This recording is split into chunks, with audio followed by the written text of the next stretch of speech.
We have just a couple of Sunday nights left in our series in the Psalms. We're looking at the Psalms of Jesus, looking at some of the songs that Jesus would have sung himself, and at some of the Psalms that the New Testament links directly with him in prophetic elements. Psalm 16 that we'll read together tonight is linked directly with Jesus in two important places in the New Testament. In Acts chapter 2, on the day of Pentecost, Peter will quote from this psalm, making a link to Christ. And then in Acts 13, the Apostle Paul is preaching at Antioch in Pisidia, and he quotes both from Psalm 2 and Psalm 16. It's striking that both Peter and Paul quote the psalm in reference to the resurrection of Jesus. Let's take a look at the psalm together to see why they make that link. Incidentally, we post the text for you on screen so that you can follow along, but I hope that a couple of you are pulling open your Bibles and following along as we go. Not a bad habit to have as we look into the scriptures together. Psalm 16, "You will not abandon my soul," a miktam of David. We've talked about this term miktam before a little bit. It's one of those terms in the Psalms that we're not entirely sure about, a little bit like the word Selah. We think that might mean a pause or maybe a moment when the singers take a breath. We're not quite sure. We have a couple of guesses. And we also have a couple of theories about what this word miktam might be. I have a couple of favorites among the alternatives. The Hebrew word miktam means cover. Now today we speak about cover bands or bands that do a cover of another band's work. We don't think that's what it refers to. Five of the six psalms that are qualified as miktams appear in book 2. And this sixth one here is the only miktam that doesn't appear in book 2. It's here in the middle of book 1. 4 of the miktams are identified as being written during David's outlaw years when he was running from Saul. It appears that Psalm 16 with its partner Psalm 15 was written in that context as well. So 5 of the 6 miktams, covers, were written under the cover of great secrecy, we think, while David is literally running for his life. And so we wonder whether miktam, the cover, might refer to his writing these psalms either under the cover of secrecy, under anonymity, or as he's seeking a particular cover and refuge from God as he runs for his life. In several of the Psalms, particularly the Psalms of David, the writer speaks of appealing to the king to seek justice and protection. He speaks very highly of the king's role in fighting oppression and correcting injustice. Several times in the Psalms, we're told that if you have been done an injustice, appeal to the king, and the king is righteous, and he'll see you through. This certainly speaks to David's understanding of the role of a king. There are moments in David's reign where he showed the mercy of a king in outstanding ways. After the death of Saul and Jonathan, David didn't do what was typical in those days. If you got to the throne after your enemy was removed from the throne, you wanted to make sure there would be no revolution or insurrection, so you would find all of the descendants of the former king and you would put them all to the sword to make sure none of them ever revolted. David actually did the opposite. He asked, is there anybody still alive of Saul's family that I might show them kindness for the sake of Jonathan? And he finds Mephibosheth, Saul's grandson, and shows kindness to him. In David's case, though, he can't appeal to the king for justice and mercy when he's in trouble. The king who's on the throne, King Saul, is trying to kill him. So as David is in trouble, he can't appeal to the king for help. Here in the community, we work with refugees and with immigrants. And often we try to get them to understand that here the authorities are your friends and they're there to help you. Many people come from countries where that's not the case, where when the police or the authorities knock at your door, you don't answer and you leave the door locked and you turn the lights off and you pretend nobody's home.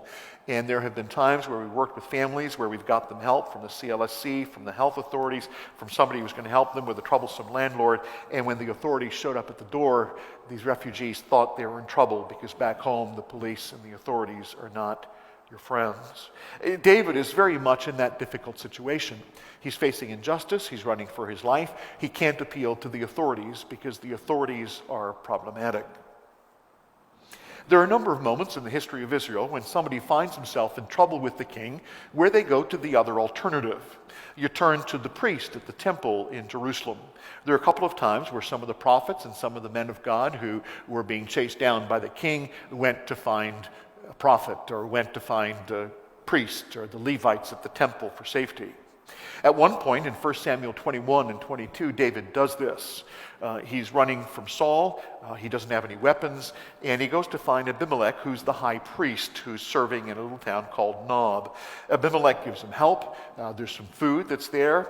And there's still some weapons there. They happen to still have there the weapon from Goliath that David had killed. And so they were left there as a testimony of God's goodness. I have friends sometimes who are surprised when they go to the Church of St. Andrew and St. Paul and they see all of these ceremonial military flags from the Black Watch Regiment hanging in the sanctuary. And those are there because the Black Watch believes that there are moments where God had been good to them, had protected them, and they are there as testimonies to the goodness of God. And so David goes to Abimelech at the little worship center in Nob. He gets the weapons from Goliath. He gets some bread. But Saul had left a spy there at Nob. And Saul finds out that David had been there. And that gets David in trouble because Saul knows where he is. He's found out and almost caught. But Saul also shows up at Nob to get information, and he winds up killing the priests who are there who helped David. From that point on, not only can David not go to the king's palace because the king is an enemy, but he doesn't want to go to the priests anymore because he has put the priests' lives in danger. There are many of the Psalms where David speaks about finding refuge in the house of God. But this is not an option right now. The temple doesn't yet exist. That will only become a reality much, much later in David's reign. And remember that it was David's son Solomon who would build the temple. But David did make the preparations for it. When David gets comfortably on the throne after the death of Saul, he's appalled by the fact that he's living in this beautiful house made out of cedar and stone, and God's symbolic presence, the Ark of the Covenant, is still sort of bouncing around in makeshift quarters. The tent, the big tabernacle that Moses had built in the wilderness, had been lost. We don't know where it is. It had disappeared many decades before, and so there wasn't an obvious place to keep the Ark and the sacred vessels for worship.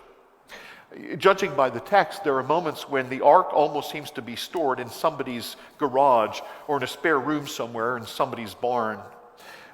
Those of you who've watched the old movies, The Raiders of the Lost Ark, there's a scene at the end of the first one where after much searching, the archaeologists have found the Ark of the Covenant, and they find it, they bring it back to Washington, they don't know what to do with it, and the Ark of the Covenant winds up in a box and it gets stored in a government warehouse somewhere, stored amongst thousands of other items.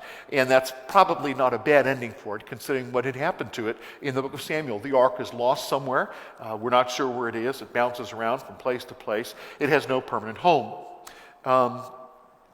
David does everything that he can to make a home, build the temple. He writes the pieces for the choir. This morning we looked at Psalm 30 that was written in preparation for the dedication of that temple. But the temple isn't there yet. So he can't go there as a place of sanctuary. You've seen those movies where somebody is illegally in a country and they find their way to a church or to a cathedral, and as they run in, barely make it alive into the big cathedral, they claim sanctuary, sanctuary, and the authorities can't get at them because they're in a holy place. Well, David doesn't have that option. So here we've got David. He's got no place to go. He's in trouble. Can't go to the king, can't go to the priests, can't go to the temple. He's got nowhere to turn. Nowhere to turn but God. And out of this, he writes Psalm 16. Father, as we hear the heart of David in the psalm this evening, may we be challenged to also find our rest in peace in you and in the finished work of your risen Son. Amen. Psalm 16. Psalm 16 begins this way. Preserve me, O God, for in you I take refuge. I say to the Lord, you are my Lord. I have no good apart from you. We ended Psalm 22 last week with this similar thought expressed by the Lord Jesus as he dies on the cross, betrayed, abandoned, rejected, disinherited, no possessions left, nobody with him, the authorities against him, the king against him, the scribes against him, the religious rulers. Jesus is there with God and his Father as the only sure thing that he can cling to. The reality of that isolation at this moment for David is brutal. David He can't even go to his hometown. He tried that, but when he went to his hometown, Saul tracked him down, and several of his family members were killed. And the handful of close friends that would still have helped David, he didn't want to put in danger then. So in a very real sense, God is the only thing, the only one that David had left.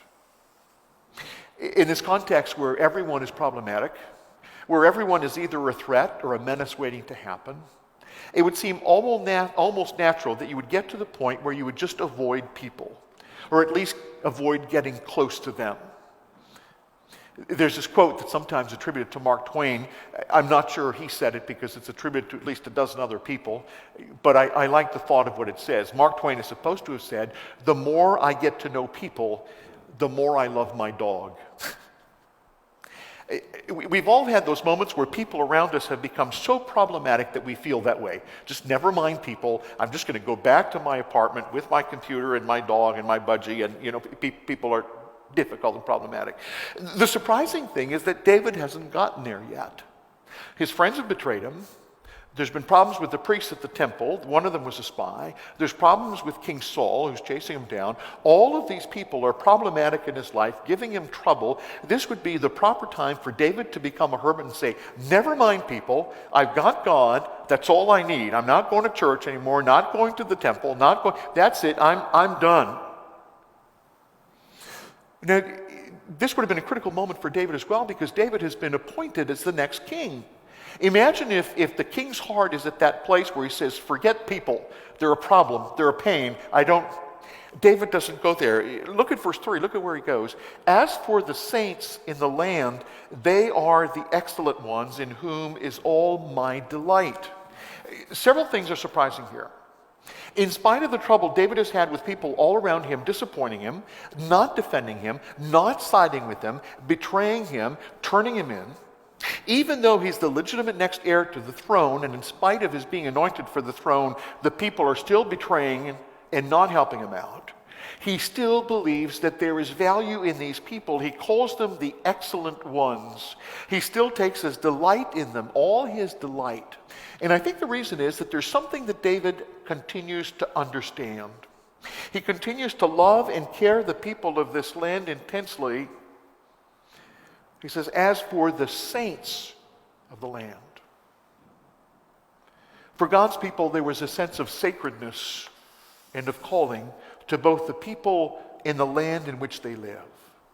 The word saint and sacred and holy refer to things that are set aside, that are called out and chosen and reserved for the use of God. God had called this people out of Egypt.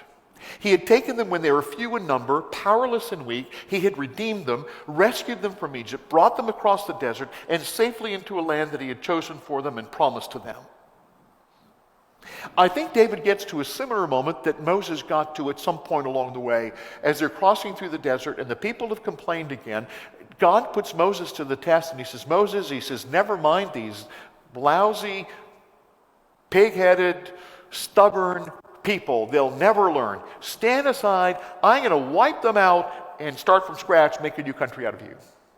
And God wanted to see whether Moses got it. Moses understood, and he says, God, he says, you can't do that, because you have staked your reputation on getting his people safely from Egypt to the promised land. You have chosen this people. They are sacred and holy to you. They are your saints. And David is driven by the same sense of purpose. He has been called to lead this people. He has been anointed as their king. And even though they are problematic, even though they are troublesome, even though they are stubborn and have betrayed him, even though they have isolated him and none of them are helping him, they are still the saints of God. They are still the saints in the land. This is still the people that God has chosen in the place that God has chosen. They are the excellent ones. In Hebrew, they're the ones of greatest value. This is what counts the most. And David says, I delight in them. Now, the greatest challenge to those who led God's people was always this natural tendency to idolatry, to stray after other gods. And sometimes it's just that those other gods feel a little bit more tangible than God does. You know, in contrast to the holy, high, and exalted God that we worship, who's worshipped at a distance in beauty in the temple in Jerusalem, and this God who demands purity and obedience, the people are surrounded by all these little shrines. All over Israel, there are these little places of worship, these little statues and worship poles dotting the landscape. At one point, these shrines to other gods dot the landscape, and you can find little shrines on almost every little hill and every mountaintop throughout the country of Israel. And we see this as a recurring theme as we've worked our way through Isaiah on Sunday mornings. It recurs without fail in the ministry of each one of the prophets. They keep telling the people, stop this idolatry. Stop worshiping at these little shrines all over the place. There's a few moments in the history of Israel where idolatry was almost completely wiped out, just a few precious moments. And usually that happened because there was a good king whose heart was right. But Saul is not one of those kings. And not only that, not only is there no temple, we're not even sure where the ark is. And those who do find their way to the priests of God are in grave danger because the priests aren't always dependable. Now imagine how difficult this is. You're in the country of Israel and you have a choice. You can either worship the true God, but you don't know where the temple is. You don't know where the ark is. You don't know where to find him. And even if you can find your way to one of the priests, that priest could be being paid off by the king, and so you can't trust him. But there's another option. In your neighbor's backyard, there's a little hill, and he's got a little shrine to another god. It's an awful lot easier to do that. Don't know if you remember Gideon. Man, it was called with the torches and the broken jars and, running down the hill to kick out the people of Midian who'd come to invade Israel. The first task he was given. Gideon's father-in-law had a shrine in his backyard, and that's the first task that God gives to Gideon. Go and knock down the little shrine in your father-in-law's back. There were shrines all over the place. There are probably a couple in your neighborhood. So David realizes that the temptation for most people is just to cave to the easy alternatives. He flips things around. He says, if you think it's easier just to worship those other idols instead of the true God, think again. Verse 4. The sorrows of those who run after another god shall multiply. Their drink offerings of blood I will not pour out or take their names on my list. At first glance, David says, it seems easier to just worship those other gods at that other shrine. It's close by. It's in your neighborhood. You don't have to live pure, holy lives like the real God asks. You don't have to go all the way down to Jerusalem. You don't have to risk your life going to a priest that you might not trust. But I like the word he uses. He says you have to run after these other gods. You have to literally hustle in the Hebrew. You think it's easy, but these idols are no less than demanding. At first, it's easy. Just come as you are. It's okay. Just a little idol in the backyard, yeah. But when you really count the cost, the sacrifices are huge. There's this moment we have a hard time getting our head around when God asks Abraham to sacrifice his only son. And we read that out of context and go, wow, what could God? But all the people around, that's what they were doing for their gods. And when God asked that of Abraham, he says, do you love me as much as all of these other pagans love their gods? Because that's what they do for their gods. All these other pagans, it seems easy at first. Don't have to do the holiness thing. Don't have to do the godliness thing. But he wants you to sacrifice your firstborn. God's plan for Abraham's son was good and life-giving. But for those who go after them, for those who run after the idols, their sorrows are multiplied. There is no end of trouble. The second clause in that verse is striking. Their drink offerings of blood I will not pour out or take their names on my lips. The word translated drink offering here, it's the word for libation. It's something that would be offered and poured out before God. There were several libations in the sacrificial system. The sacrificial system in the book of Leviticus prescribed some sacrifices that involved blood. Often it would be sprinkled on the altar or on the worshipers themselves. The Levitical system also included a couple of drink offerings. Their offerings were a sip of the wine or whatever it was would be taken and then it would be poured out on the ground. But it never included blood as a drink offering. For one thing, that was something offensive. They never consumed blood. They never drank blood. That was something just entirely pagan that you wouldn't do. And when blood is involved in the Levitical sacrifices, it's sprinkled, lightly sprinkled. These pagan rituals involved large amounts, copious amounts of blood. It was gratuitous, over the top. There was bloodshed for the sake of bloodshed, and David is reacting to that. But there's another point at the heart of the verse. If following the true God was the route to long life and security and peace, worshiping these other gods led to trouble and heartache and calamity. Time and time again in the history of God's people, their idolatry led to such trouble and loss of life. Remember the captivity in Babylon that Isaiah has reminded us about in these past Sunday mornings. So in the real literal sense, it's not just that the worship of these other gods brought needless and gratuitous bloodshed all over the place and drinking blood and doing all of this stuff, but God says following after those gods, it gives you trouble and sorrow, and the end of it is death. It's bloodshed. It's loss of life. It's sacrifice that you don't want to make. That's what these other gods require of you. I serve on a couple of committees in the Presbyterian. One of the committees I serve on, we're looking for a dean of pastoral studies at the college, and working with Roland DeVries, that some of you know well. And as we go through the interview questions together, we've got candidates from the U.S. and Canada who are applying. And as we go through the interview process, there's an interesting question that Roland asked the interviewees. Some of them are considering leaving other good jobs to come to serve at Presbyterian College. And Roland asked them this pull and push question. He says, when you consider a new job, sometimes you do that because you're being pushed away from another job you don't like, and sometimes you do it because you're being pulled to a new job you do like. So one of the questions he asked the interviewees, he says, as you compare your current job to this one, what's pushing you away from the other one? What don't you like there that you're trying to get away from? And what's pulling you to this one that's attractive? David, as he contrasts worship of the idols and worship of the true God, says that there's the same push and pull factor. Following those other gods in idolatry, there are things that you see there that push you away, that repel you. There is sorrow involved. There is bloodshed involved that you don't want. But there is something that draws you towards the worship of the real God. So in verse 5, David reiterates it again this way: the Lord is my chosen portion and my cup. You hold my lot.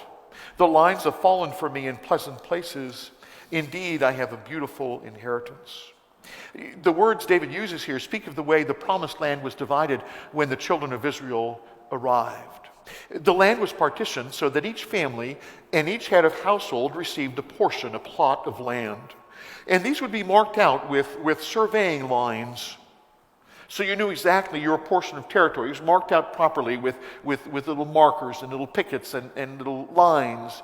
And that portion of property that was marked out by the surveying lines, it became not only your safety, it was your livelihood on which you could grow food and raise animals for your family. It was a place where you would build a home and start a family.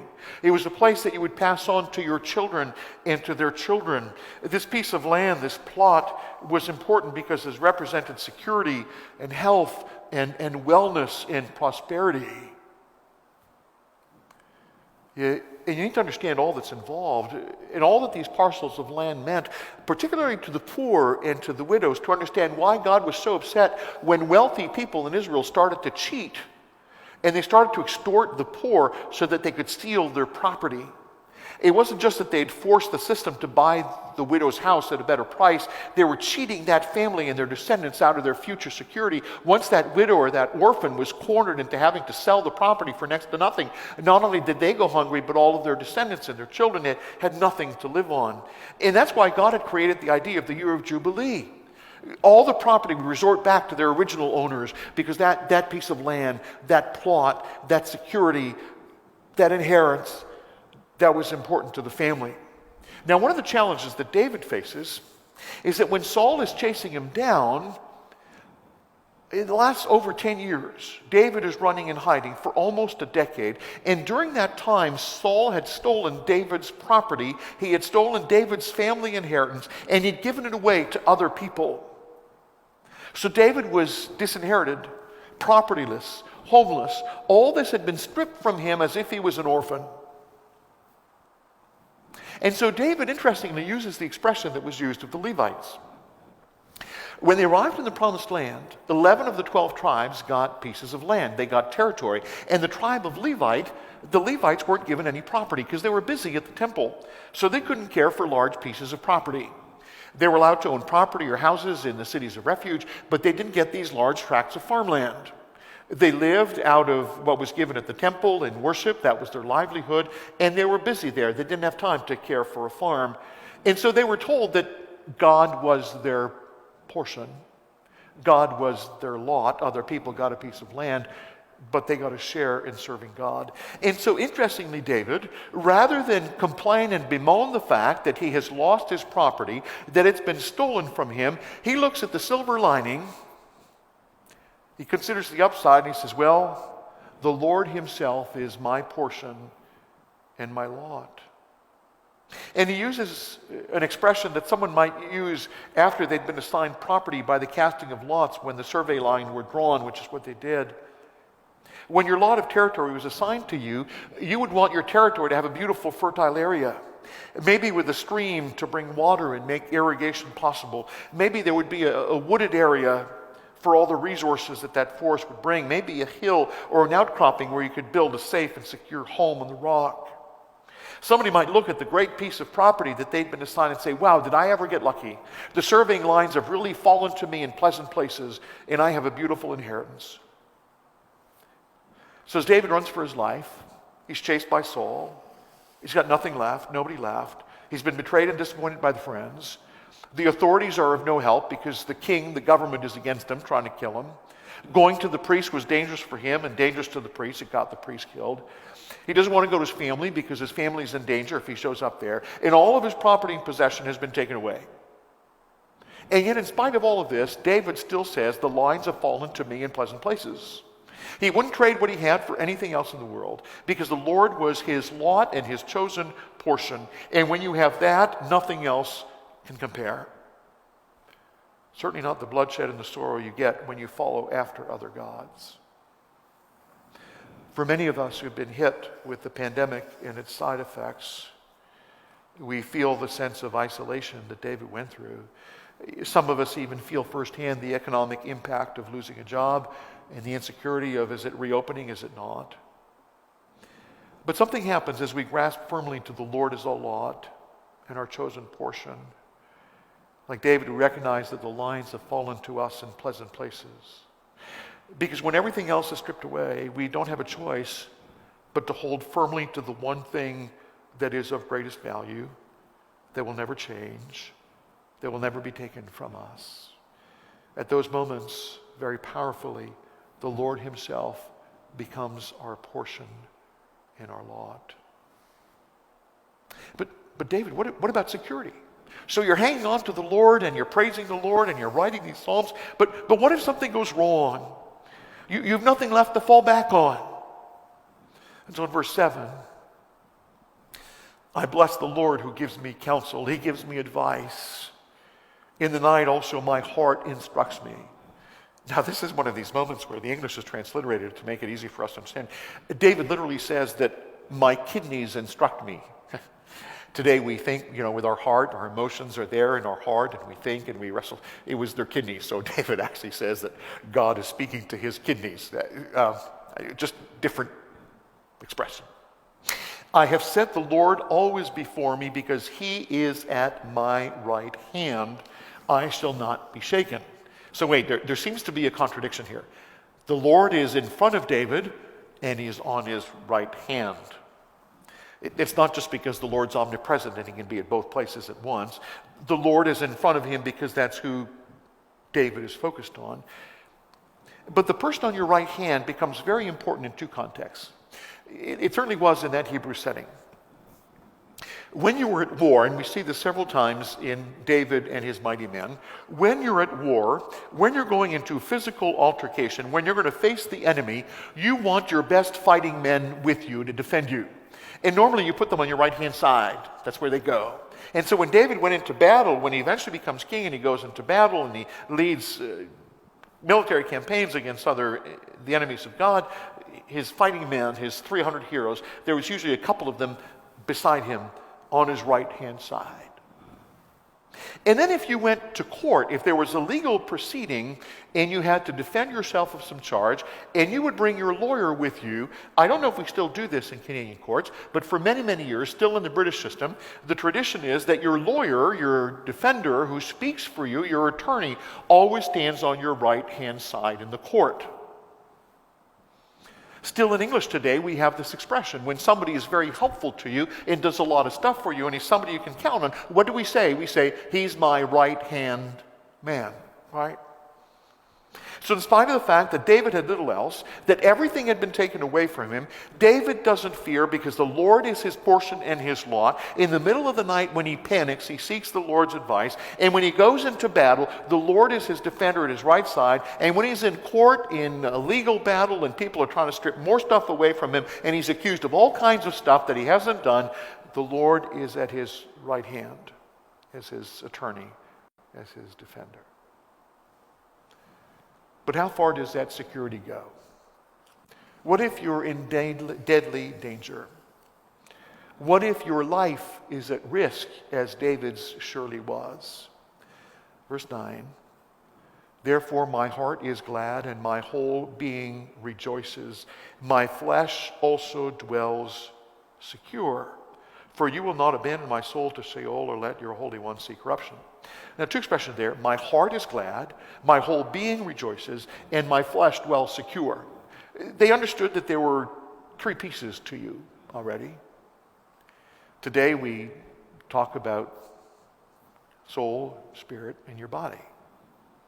His heart is glad.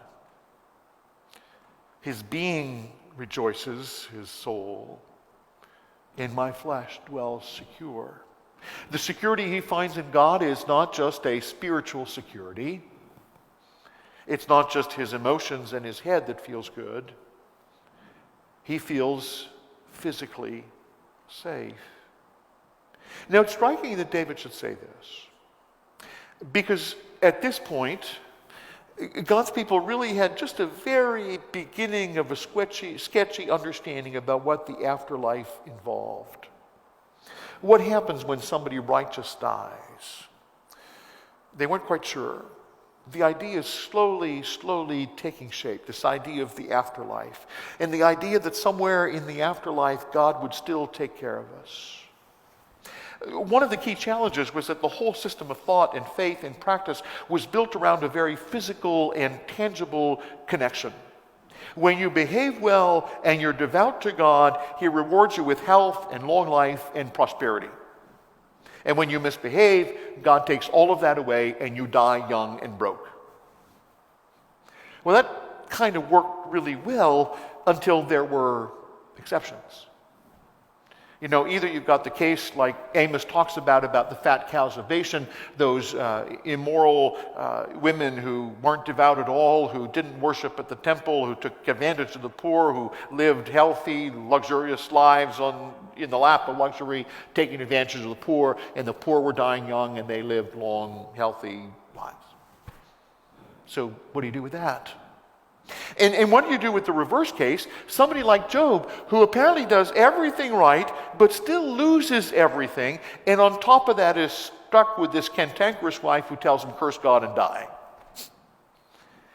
How can that be just? How can that be what God intended? How do you explain that?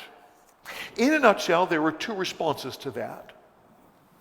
The first response, that trusting and serving God is its own reward. The things, the pleasures, the possessions, the honor, the glory, those things of life, they're just fleeting and short-lived. So whether or not you have them or how long you enjoy them for, that's not where the real meaning is in life. We find our real joy and fulfillment in our deep relationship with God, regardless of what happens to possessions. Now, we know there's some truth to this, and surprisingly, this is true empirically. To the great shock and consternation of millennials, there are several recent studies that have confirmed that when they're asked to rate their level of happiness and satisfaction with life, people with terminal illness, with relatively few possessions, who face other challenging circumstances, these people not only score themselves higher than we would expect on the happiness scale, they systematically rate themselves higher on the happiness scale than people who are healthy and rich and famous. And millennials have a hard time understanding this. Because the understanding is, you do the stuff that feels good, you do the possessions, you do the nice clothes, you do the nice condo downtown, you do the partying, you do all of that stuff that feels good, and you'll be happy, but they're not. For us as believers, of course, is the added effect that we find a solace in the comfort and the presence of God in the midst of even the most difficult circumstances. But it does feel like there's a final step missing. And as we get to the end of the Old Testament, they're grappling for it. They're saying, wait, God, okay, we understand there's this link. You behave properly, you get prosperity, and you live a long, healthy life. You misbehave, you get cut off early, and you live in poverty, and you die young. But it doesn't always happen that way.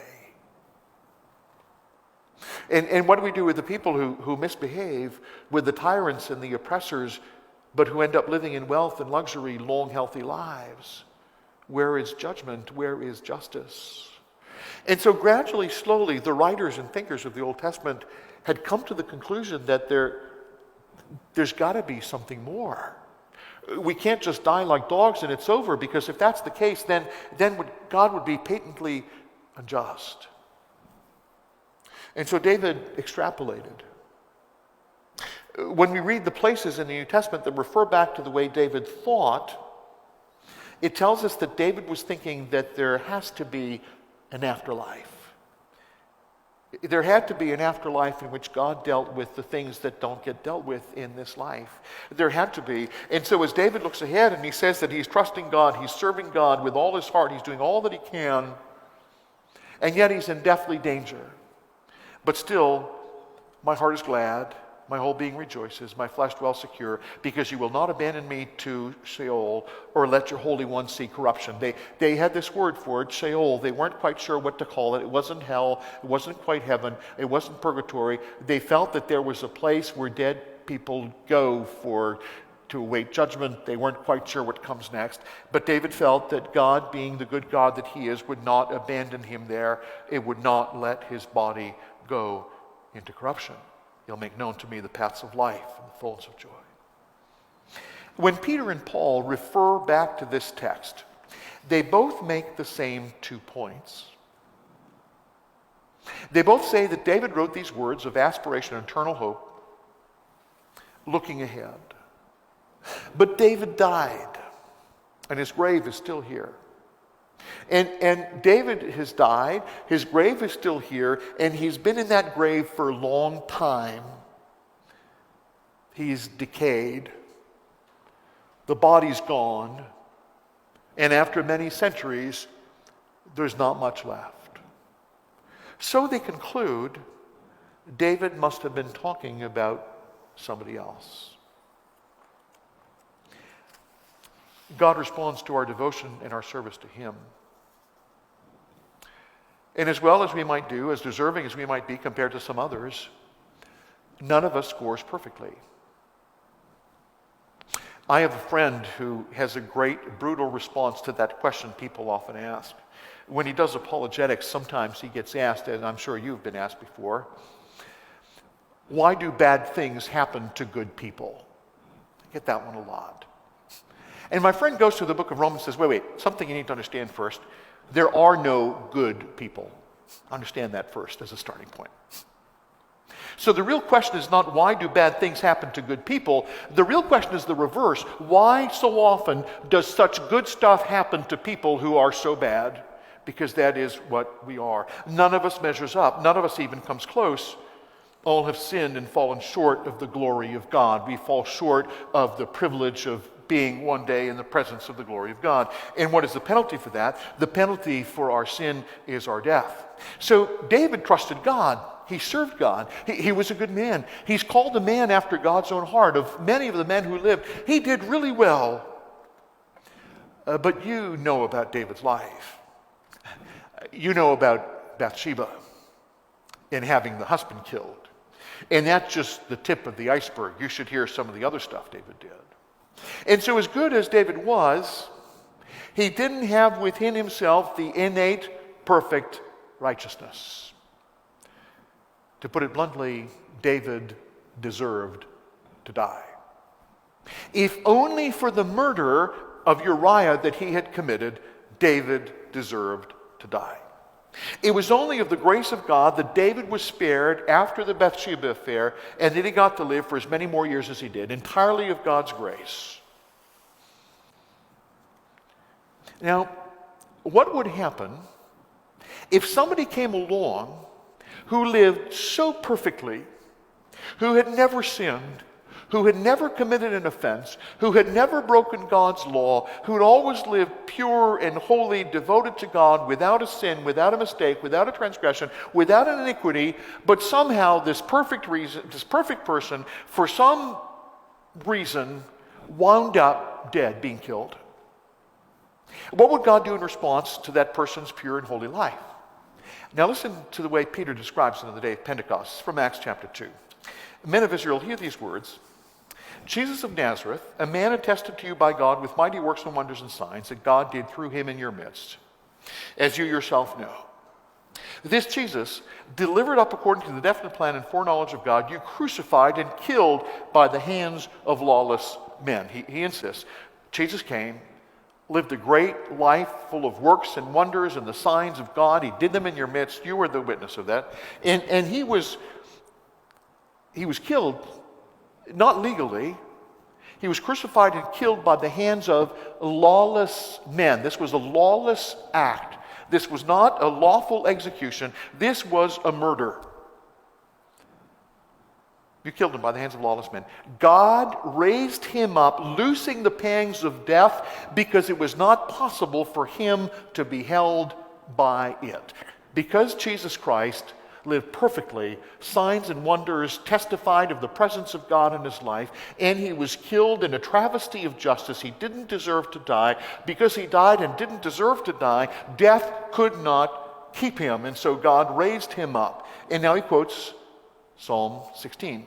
For David says concerning him, in Psalm 16, Peter says, David is writing about Jesus. I saw the Lord always before me. He's at my right hand, that I may not be shaken. My heart is glad. My flesh will dwell in hope. You will not abandon my soul to Hades, or let your Holy One see corruption. You've made known to me the paths of life. You will make me full of gladness with your presence. A slight difference there, because Peter is quoting from the Greek Septuagint to the Hebrew, and we've got it directly from the Hebrew in English.